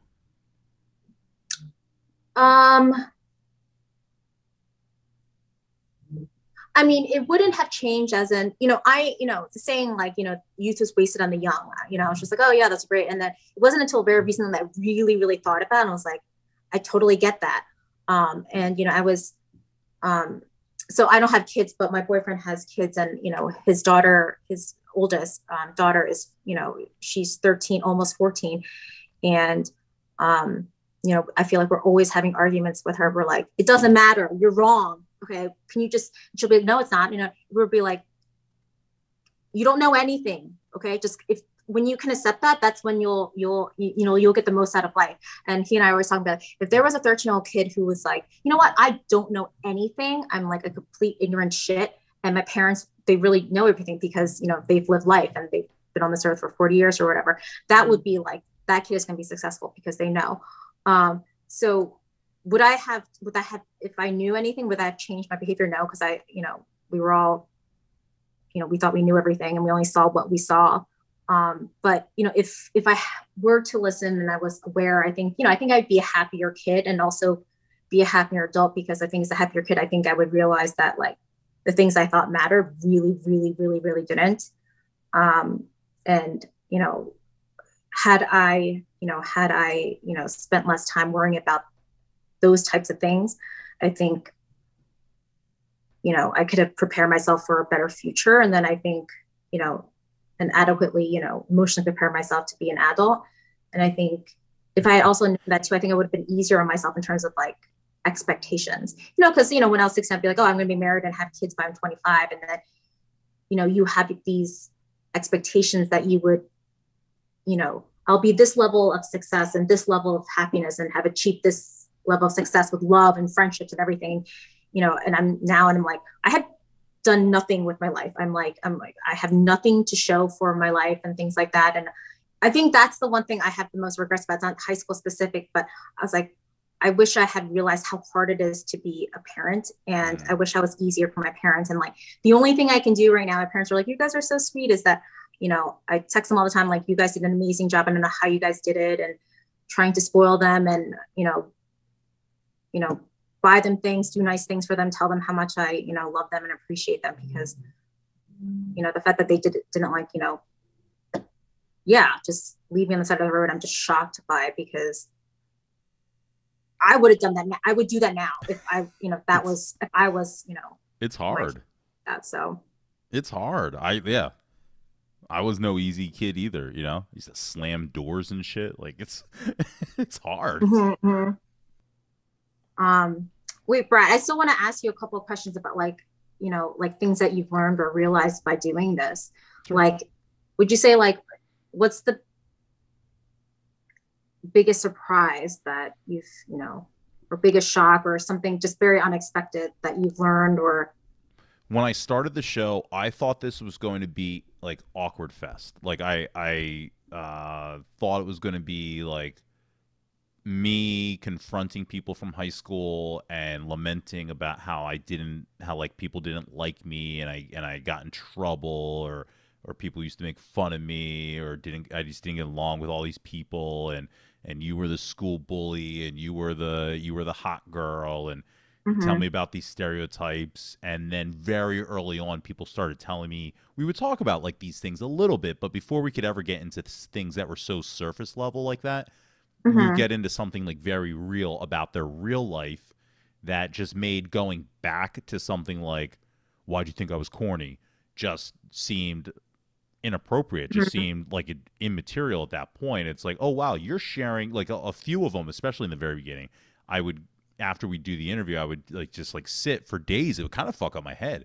I couldn't do a lot of them back to back to back, because sometimes you have these deep conversations with people that you don't know at all, and you just go like, they know I'm putting this out, right? They know this is going to be like, why do they tell me all these things? And just these stories that you just couldn't believe. And I never thought I would feel that.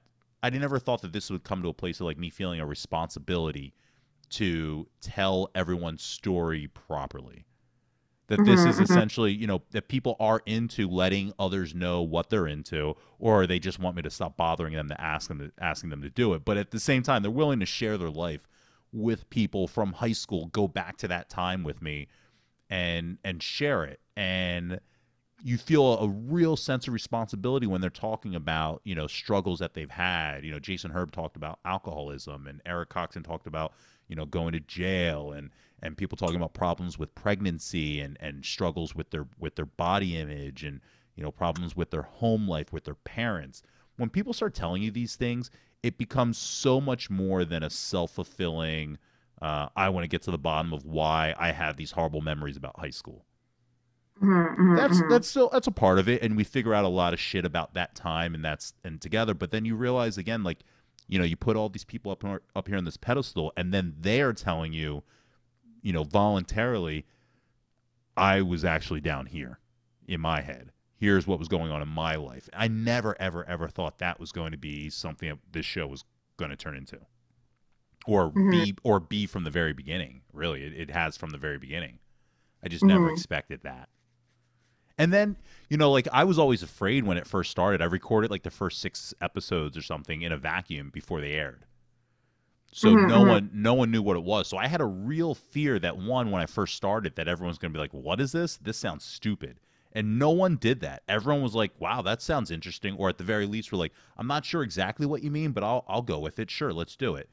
And then I had a real fear after it aired that everyone was going to go, oh, well, now I'm not. When Brad calls me or texts me or DMs me, I'm not going to answer because I know what that is. And there's still some of that where people, it's like, I'm the dun dun dun. Oh, Brad hit me up. Here we go. Yeah. But then there's a lot of people that like know exactly what's going to happen and are still willing to go through with it. Yeah.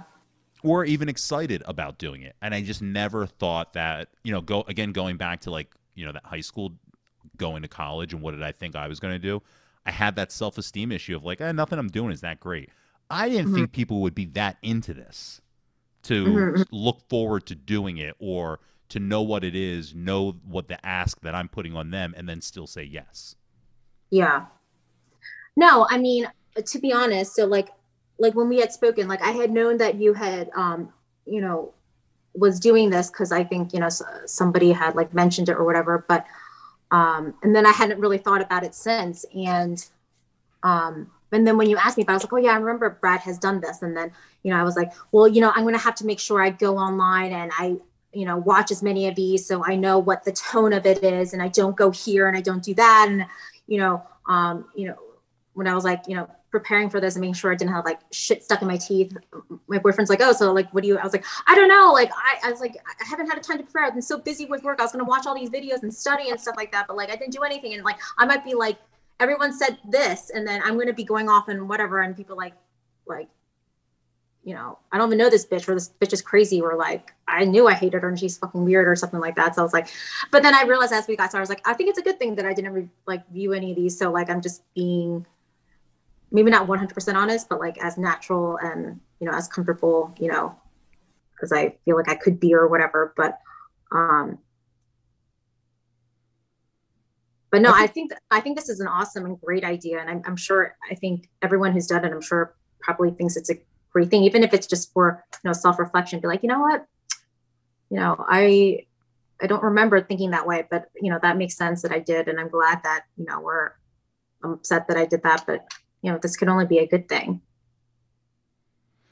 So like, I mean, I was always like subconscious, like, oh my God, people are like, oh my God, she aged so badly, or like, that's not how I look, like, or whatever. So like, of course, that's always like, yeah, no one's saying that. You're always worried about that kind of stuff. So. No, I think everyone looks pretty good, to be honest. Like, everyone that I've seen, I think looks like really good. I think the best thing is like, if people can still like, recognize you, I think that's good.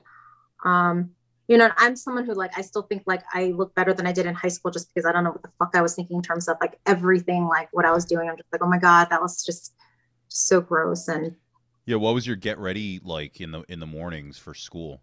What was your get ready? Were you like an early riser to do hair, makeup stuff? Were you up at like 5 a.m.? Yes. So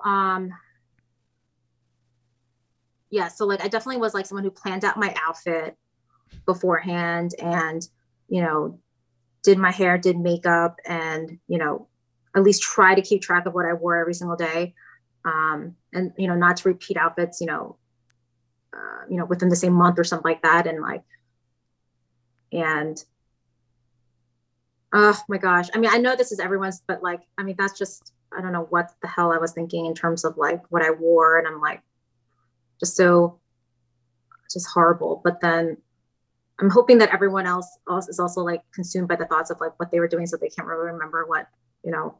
And again, that's like, you know, the whole thinking that you're the center of the universe. Nobody else is thinking about the stupid mistakes, you know, you did because they're focused on their own or something like that. But no, I definitely think, yes, really putting a lot of effort and care into what I look like, even though I look like a piece of trash and stuff like that. So it's like, if you put in more effort, it would look better. But like,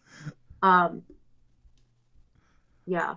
You thought you looked like a piece of trash? Yeah, I mean, I'm sure I did. I didn't think that at that time, but now I'm like, oh my gosh, like I can't, you know, I can't believe I ever, and I'm just so embarrassed. Like seriously, like anyone, like, you know, if my boyfriend's like, oh, can I? I'm like, no, you can't see any of these.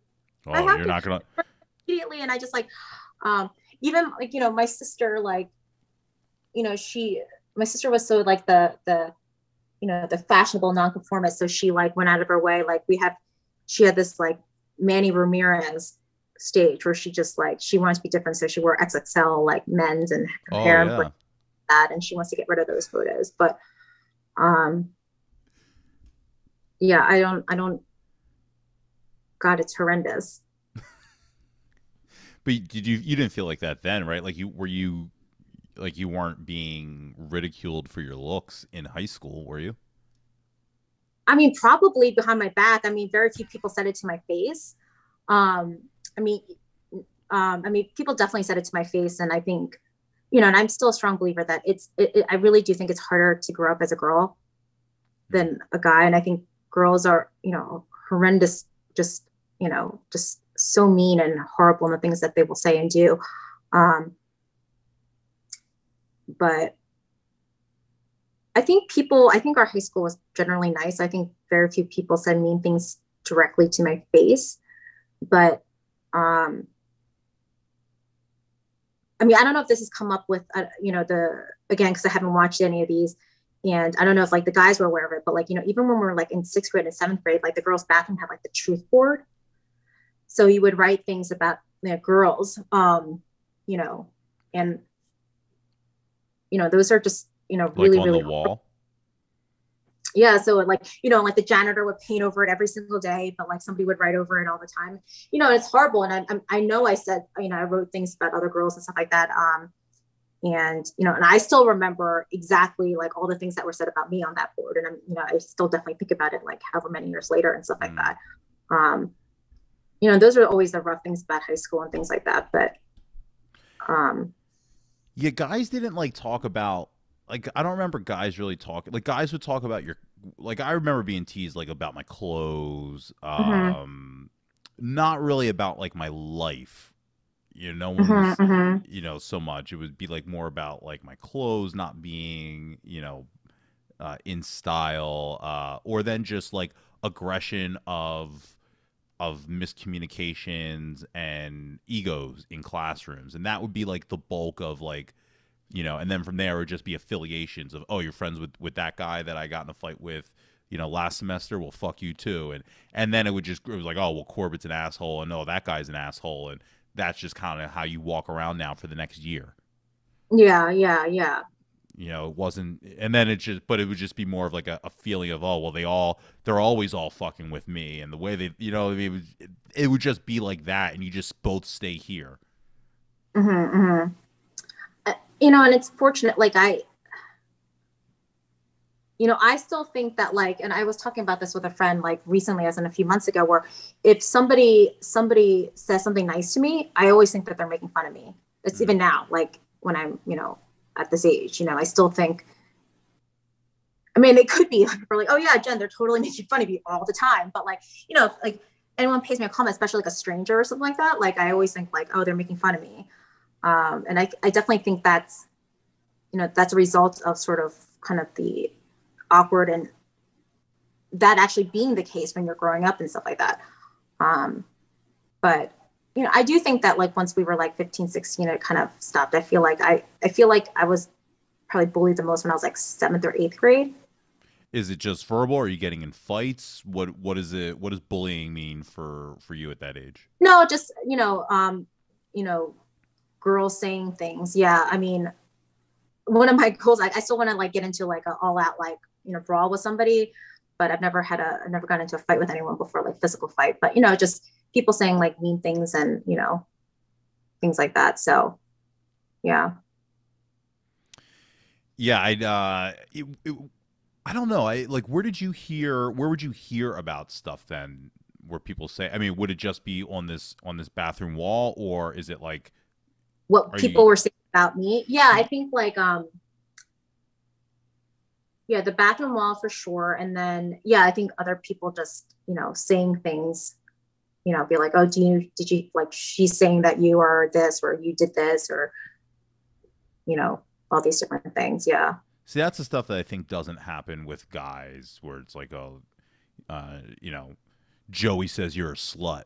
You Yeah. know Yeah. what I mean? Like, Because my boyfriend keeps talking about like, he's like, no, like I like high school sucked for me and I constantly felt, but I was, I told him, I was like, I think that was all in your head. Like it wasn't like with girls where they were like, actually like bitchy to you and saying stuff behind your back. It was like your own awkwardness. And yeah, right. Like guys, you guys get into fights. I mean, do you guys ever like even now at your age, have you ever like gotten into like sort of like, well, I'm not talking to him, or like, I heard he's saying this behind my back. It's usually like, you know,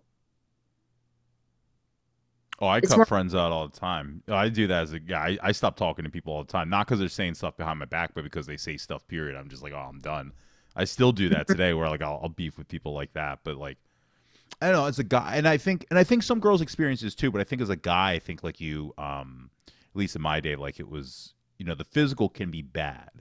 If you're getting punched on every day and shit like that, and mine wasn't to that extent, but mine was like physical to where like I was apprehensive at all times around certain people of like shit could happen. And I think though also something I'm learning is that those people didn't feel the same way. I was bringing that aggression in, but maybe Mhm. not everyone necessarily was feeling quite as aggressive on a day-to-day basis because of something that happened last week. I Mhm. never forgot. I kept that shit with me for the next semester, for the next Yeah. year, for 2 years later to our senior year. I remember I punched that guy. I punched that guy in ninth grade. Fuck him. Mhm. Even Mhm. though that guy just thinking like, oh, I don't even who him. Oh, what? What about him? You know what I mean? Like, it wasn't really on the radar as much as they were for me. Yeah, I think that's usually the case, right? It's really the person is experiencing it is like that's where you cling to it, and it sticks with you. And um, and as you were talking, like I don't remember. I do remember a couple of people who would always get picked on and like openly. Um, and I hope those people are fashion models and billionaires now. I hope so, but like I don't remember anyone, and I feel bad saying this because it could very well have been going on and I just wasn't aware of it. Someone who was getting like physically beat up on a regular basis. Like I don't remember that, Hmm. but I don't know if that could have been happening. I don't know. I mean, I did a podcast a couple weeks ago with Chris, or I did a few months ago. It aired a few weeks ago with Chris Hoagland. Do you remember Chris? The name sounds familiar. Yeah. So Chris actually left, was a Hicken after middle school because he was getting bullied, and he transferred to LaSalle for Oh. high school because the Mhm, bullying I mhm. got was just like so bad. So it happens. Yeah. And there's I don't know how physical it was, but like Barclay Neal talked about like her bullying, and So how I bad. remember I was never friends with her, but I remember her and I remember her name because of that. And um yeah. Yeah, and she was going through, that was really really hard for her, and she was going through so much stuff, and it really, I think, affected her. It did affect her. Um, and it's so it like it happened.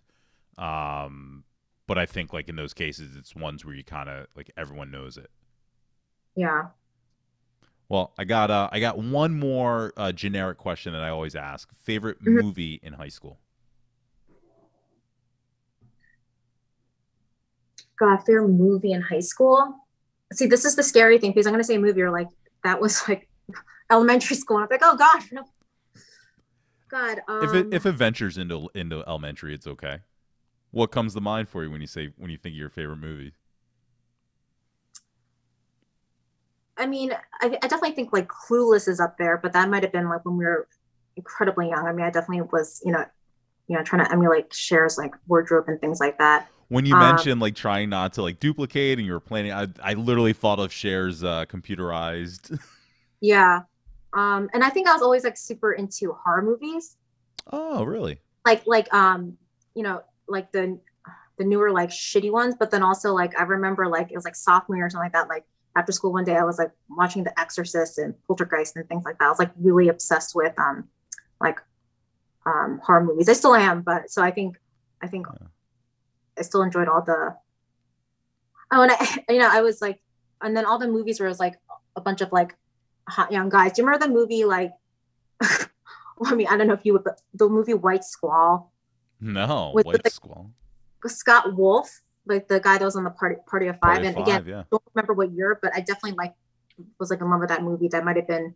I'm really going to be embarrassed if this is like late college and you're like, Jen, you were like 22 and you had awful taste. But should I Google it for you real quick? Yeah. White Squall, 1996. So that would have been eighth grade. Yes, I definitely remember that. I was Jeff Bridges. Oh, it's a boating movie. Yes. Jeff Bridges. Yes. I was obsessed with that movie. Yep. Scott Wolf. He was so adorable with his dimples and stuff like that. Oh gosh. I was a big Party of Five guy. Mm. So I was definitely into Scott Wolf as Mm-hmm. an actor. Did you say what your favorite NSYNC song was? Did you have a number one of all? Oh those? yeah, I must have spent a little more time on you. Oh yeah, that's a good one. Yep, I still remember that. That was like it's amazing that things will be like, I still remember. I still actually remember like the like what I wore to the first day of 8th grade, and it's.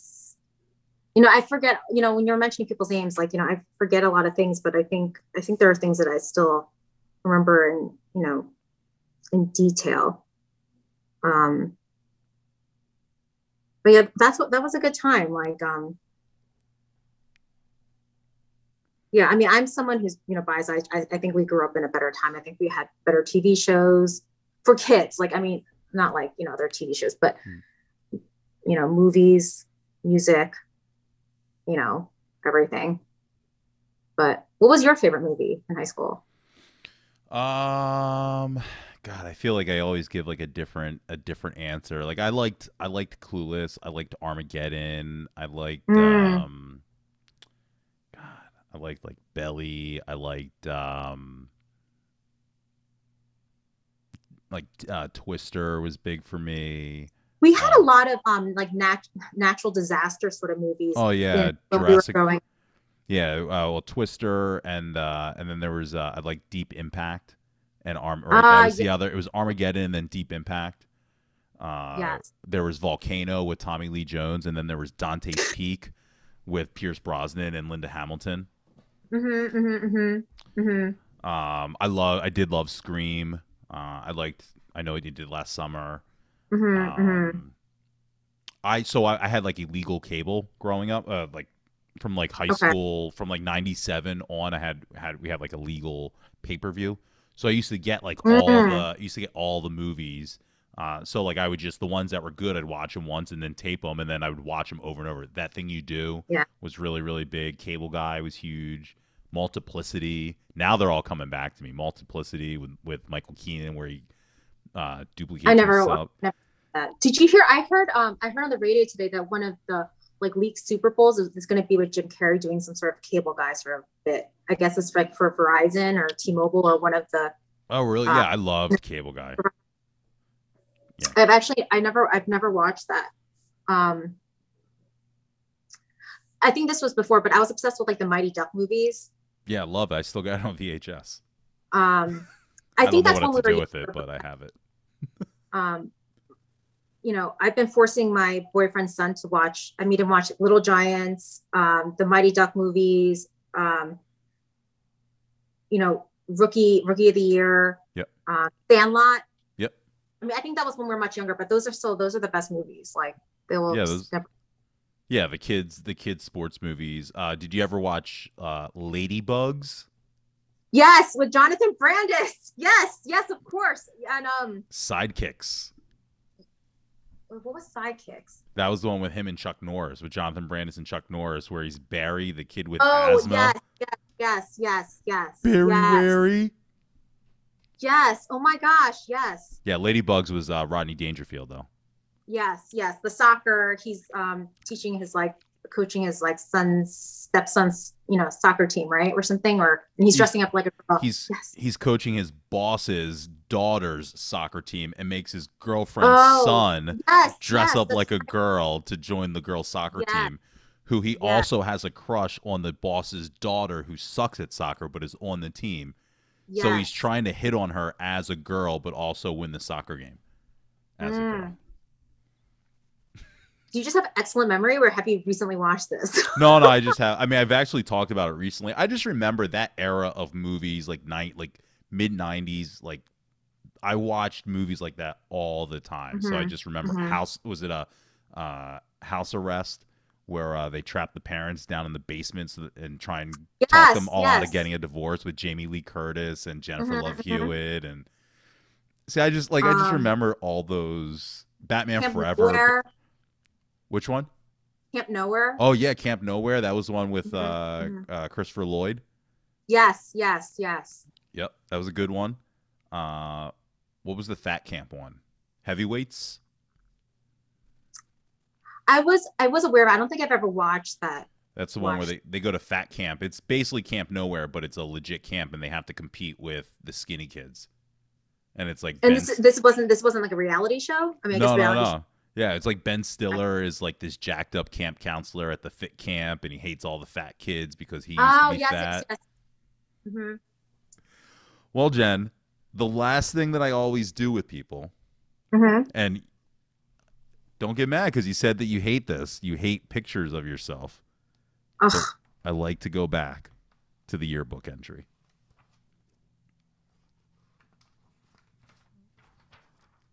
Is this senior year? Is this our senior year? Or this is senior year. Have you looked at? So have you seen this? You said it wasn't readily available for you. I have. I mean, I've definitely seen it before. Yes.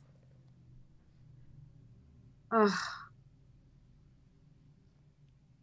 one thing is like my eyebrows. I cannot stand them. Now, I don't know. Maybe it's because, like, I've seen you over, like, the past 15, 20 years, like, plenty of times to, like, but I don't know. In my head, you still look like the same person from high school. Yeah, I mean, I don't think I look in a good way, not in a what's in her eyebrows are still fucked up way, and, like, you still look exactly the same type of way. I think the one thing is, like, I mean, I remember being aware of the fact that when I was, like, in high school and things like that, because people had told me that, like, I looked really old. Like, I remember somebody was like, you look like you're 30 when I was like in 8th grade or something like that. So like in a lot of ways I feel like, and maybe it's because like I wore so much makeup or how I did my hair or something like that. But like, I definitely feel like in that way, I sort of feel like, kind of like, I look 30 then, maybe I look a little bit younger now. So like now I sort of just look how I look, and it's sort of like, and I haven't changed that much or whatever. So at least my blonde at least I've gotten over the blonde hair thing by then. So like that wasn't. But I mean, that's black and white, right? So like, I think you wouldn't have noticed it anyway. But see, back then I thought that you were like, and probably because of like how you put your shit together, like you were planning outfits and all that stuff, I thought that you like had a presence of an older woman. But then when I look at this picture, it's like, this is a kid. So. Oh my gosh. All right, so I got to read your run down your activities here. Real quick.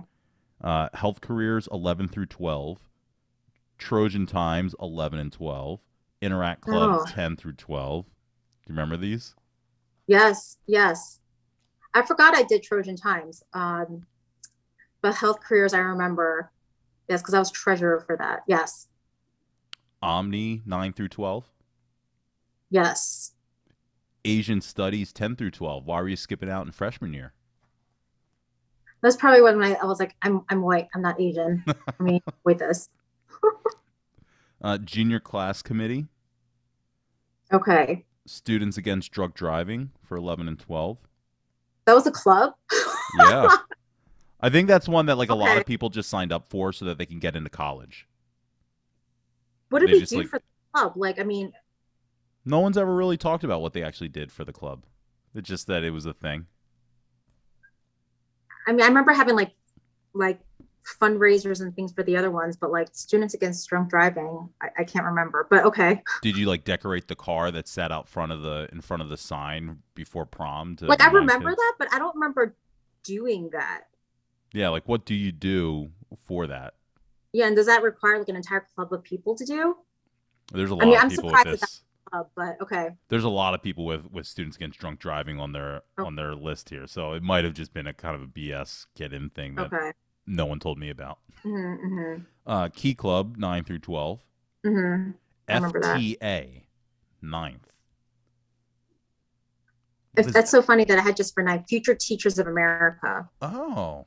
That was actually fun. I remember through that club, like we were able to like that's when I went back to the middle school and was able to like do like student teaching for like a day or something like that. That was actually fun. I actually remember that. I don't know why I only did it for 1 year. You know, when you're younger, everybody wants to be a kid. It's like fun to like grade Mm-hmm. papers or something like that. Mm, Hmm. the power. You like the power structure. Yep. The big red like crayon or marker be like, no, X. Yep. Try harder. Yep.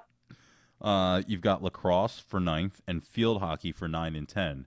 You Okay. mentioned that you had done cheerleading in middle school, and then you got Yes. like a year and change here of a little bit of sports. You didn't keep going though. No, it's it's still the case right now. Like I think I hate being physically active. I'm so like disgusting. I'm just like a lazy lump. I don't think I've met anyone who is less physically active than I am. You know, of any age group. Like even like people who are like twice my age. I'm not proud of it, but no, I just no. All right, but you I did try it. to because I have to. Like I'm young. This is the only time I'm actually going to be physically active and move around. But it's like no, Not for and you. nope, nope. Um, horticulture for 11 and 12, Yes, I did. I liked horticulture. Okay. and National Honor Society for 12. Mm. So that means you were like really, really smart, getting really, really good grades. Yeah, that was like the last time, and but no. I think those bring back good memories. I think Key Club is where I did the computer tutoring at the nursing home on Saturday mornings, and I actually really enjoyed that. Oh, that's interesting. Yeah, our school was so large. I feel like we did have a really good offering in terms of like clubs, activities, sports, even. Yeah, yeah, and the arts and Yes, yes. Like there are things that because we only went to one middle school, one high school, you don't realize like what other people had. But like I realized, so in elementary school, I don't know, we had a kiln. So that's when right. and I remember when I told people that, they're like, what? That's like completely unheard of. Or like our middle school had a swimming pool and it was a nice swimming pool. And I think when I told people that, they were like, it's insane. Right. Right. But We offered Latin and Japanese as foreign languages. exactly. Other schools is just like Spanish and then maybe French or something like that. Mm-hmm. Yeah. So I remember we had like tech ed, and I think in tech ed we made those like race cars. And I remember we had like the flight simulation. At one point they had purchased a flight simulation, platform or whatever it was. And I remember we had that as well. Yeah, Mr. Latrinko, right? Yeah. And the other guy, it was The like the guy, two of them. I remember. he had mouth cancer, right? I don't know if I knew that, but that makes total sense. I just assumed that that's just. But yes. He always wiped his mouth with like a cloth. Nice man. I can't remember. He was the woodshop guy, and then Mr. Latrinko was like the Legos guy and the car guy. It was the CO2 cartridges. Is Thatcher? Is it That's Thatcher? Why does Thatcher. that sound familiar? I could be totally wrong. That sounds But right. no, but I think we had some really great offerings and classes and everything. Mm-hmm. Definitely did. Yeah. Our yearbook was orange. You just Wait, look what different. were, I don't remember. I mean, again, I haven't seen it. Wait, what were our school colors? Navy blue and gold, right? Yeah. Yeah, it Okay. doesn't. Yeah. I imagine that there is there's like a yearbook company that just makes this and distributes it to everyone, and they just personalize it for the school. Mm-hmm, So mm-hmm. it's like this year it was like Ilium 2001 time, and they sold this to 50,000 schools, and they Yeah. just print your name on the Or, bottom, and like it doesn't even say Wissahickon on this thing. oh yeah, it doesn't. Yeah. You have a quote in here. Show me the way I should go, for to you I lift up my soul. Oh, Psalm Bible verse, right? 143:8. Yes. All my loved. What's that? I guess it's fairly innocuous, but okay. Yeah. What does that? What does that mean? I'm not. Um, I'm not Bible literate, so you no, I gotta. think probably just to follow Christ. Well, that's Psalms, so it's Old Testament. So just to follow God, to put trust in Him. Okay. I think that's fair interpretation. Yeah. How big? How big was church in your life growing up? I know in like Korean life, it can be pretty big with the family, and a lot of community is like centered around that. Was it same for you, or? No, it was, and I think like I think maybe even like bigger in college, but no, I mean, my dad was, someone pretty prominent in in the local church, which was a large church and things like that, and as was my mom. So I think, yeah, so church definitely every Sunday. Um, and I think when I was younger, I went to like summer what's it called? Vacation VBS. I'm assuming that vacation Bible summer school, something like that. Okay. Um, but and I think there are a lot of people that I went to church with who I think they were very, very, I think their closest friends were from church. And I don't think that was the case for me. But no, I definitely had some friends that in church, and it was the same church for me, since I was a baby. Oh, okay. And it's still the same one that my parents go to. Still now. Mm-hmm, mm-hmm. And that I'll go to like on the Christmases that I visit. Right. All my love to my mommy, daddy, and Steffi, and you do it all with IEs, which is impressive. Oh God, I remember that was like a thing where, ugh, that's so gross. But at least did I not do it with like the alternating caps and lowercase? Because I remember that was like something like I used to do, and I was just, oh my God. No, it's capital M, capital D, capital S, with all Yeah, and that IEs. was just so gross because I never referred to my mom as mommy or my dad as daddy, and especially not the IE. I'm glad you I'm like, said it. I I need to read go it. now. Oh, What's that? I need to go drink right now. You say you've given me hope, unending. You've given me hope unending, faith unparalleled, and love overflowing. To my friends, you've given me what time cannot erase. That's so lame. But I guess like, oh my gosh. See, that's the sort of thing that like, if I had a Well, daughter that was decide to write that, I'd be like, don't write that. well, I was gonna say we can't all quote Creed like Amy Sheehan did. Creed the band. Yeah. Well, I just heard the news today. It seems my life is going to change. I close my eyes, begin to pray, then tears of joy stream down my face. With arms wide open. Um, See, I everything, we're all touched by different things. um, I definitely feel like, I mean, I could be wrong, but I feel like there were a lot of people who like quoted like Dave Matthews, I'm sure.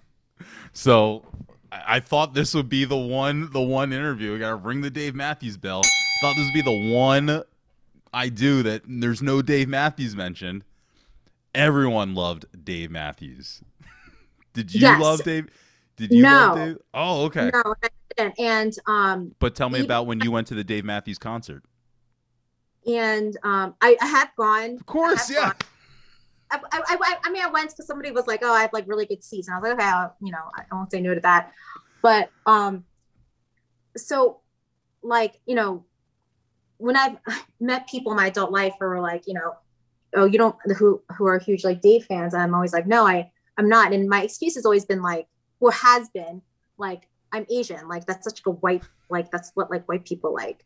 But I sort of feel like that. I don't think Asian people really liked Dave Matthews. And even now, like I just like, yeah, I don't think it's like it's not like I dislike it. I just feel like it's too jam bandy, and it's just, yeah, there's things that like, it's not like I've like rehearsed it in this way. It's the first thing that comes out of my mouth. Like, I'm Asian, I'm not white. Of course, like if people are like a Seinfeld reference, I'm like, I'm fucking Asian. I don't know Seinfeld references. That's what like, I say. I say I'm black, dude. I don't like Dave Matthews. Like I don't know. No, I'm just like, that's just like, they're like, come on, it's sarcasm. Like, I don't understand sarcasm. I'm Asian. I'm not white. That's like a white thing. I don't get that. Like, that's just, but Dave Matthews is definitely one of those things. And I remember it was huge in high school. I remember like when he was in town, like people were out of school, people were like blasting that. And I was just like, but I can definitely recall like people quoting Dave for everything. I think like, when we had like the AIM profiles like online or whatever, so you had like the quotes and stuff like that. People always had like some like Dave quote or whatever. I can't even tell you what they were because I didn't listen to the music, so whatever. But like, live life and whatever, because merrily, because we all die, and to drink and have sex or something. Or whatever. You know way more than me. And somewhere right now, Kelly Brook is listening to that, finishing that lyric. Oh, I didn't even remember that Kelly Brook had like Dave, but I mean, I guess that makes sense. I mean, yeah. Deep answer. Anytime we talk about Dave on an episode, she'll laugh at me, and anytime Dave comes up now, she'll make sure to send it to me to laugh at me at my refusal to accept any Dave in my world, in my life. Mm-hmm. Dave always seemed like very old to me, and I just felt like, maybe I could listen to them now, but like as like someone who's like 16, 17, felt like weird listening to that. But it was just the persona for me of like, the backwards visor, the flip-flops, the cargo shorts. It was just kind of the unzipped shorts, the shorts you unzip at the calf. Remember those? Yes, very white. Yeah. And you would hear stories about everyone, and probably because again, like parties, I wasn't in that, and those were big parties. Everyone would go to the Tweeter Center and all that, and I didn't have any, I didn't have any friends that did that, and so that wasn't like anything that we were. So it was just like, oh, Dave Matthews. Mm-hmm. But like honestly, like 80% of the people I talk to have a Dave Matthews like memory story. Oh, sure, yeah. Loved him, whatever. Like he's probably the most spoken artist on this show. I'm not surprised. I do remember that from high school. Yeah. Well, this has been awesome, Jen. Yeah, thank you so much for the the trip down memory lane. I really, it's been really fun, and good break for me from work. So I'm glad I could provide them. Thank you then for just being so honest. Shoot me up if you're ever like in the New York area. I'm like out in Long Island, but it's I still go into the city pretty frequently. So yeah, definitely, I definitely will. And keep in touch in general. Yeah. Yes, definitely. All right. Awesome. See you later.